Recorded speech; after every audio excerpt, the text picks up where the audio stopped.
Farm એટલે રાખ્યું કે આપણે 15 દી અગાઉ બુકિંગ કર્યું હતું, પણ એ તારીખે 2 જણાને લગ્ન આવતા હતા એટલે એ લોકો આવવાના નહોતા. અને પછી આપણે બીજી એક તારીખ ગોઈતી એની પહેલાંની, એમાં કોઈને કાંઈ વાંધો નહોતો અને નાનું ફાર્મ મળ્યું એટલે આપણે એ રાખી દીધું. અને નાનું હતું થોડું એટલે ઓછા જણા રાખ્યા, એવું હતું ને? એવું નહોતું, મારે લાવવાના હતા ખાલી 5 જ જણા. 5 જણાને જ લાવવાના હતા, એવું હતું. 5 જણાને જ લાવવા હતા, કોઈને હતા કોઈ 4, 5, 6 જણા થઈ ગયા. 7 જણને ગણ્યા હતા, 7 ગણ્યા હતા અમે, 7 જણા, પણ આવ્યા 5, 2 કેન્સલ થઈ ગયા ચાલુમાં. મજા એમાં જ આવે, મજા સાચું આવી જાય પેલે. અને ઓલી ખેરે બહુ મોટું ફાર્મ, 20 જણા થઈ ગયા હતા, ગણ્યા હતા ખાલી 12 થી 15 જણા, પણ થઈ ગયા હતા 20 ઉપર થઈ ગયા હતા.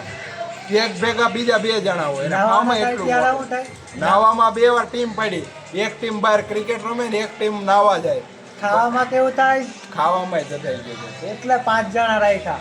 ક્રિકેટ અડધા રમતા, અડધા બહાર હોલમાં બેઠા ને અડધા નાતા હોય ત્યારે થયું હતું. અને પાછું વાંચી બાથે મોટું હતું તોય તે, એટલે આજકાલ ઓછા કહીને હવે પાછા જઈ જ્યારે વધારે ગણશું ફાર્મ અલગ રાખશું.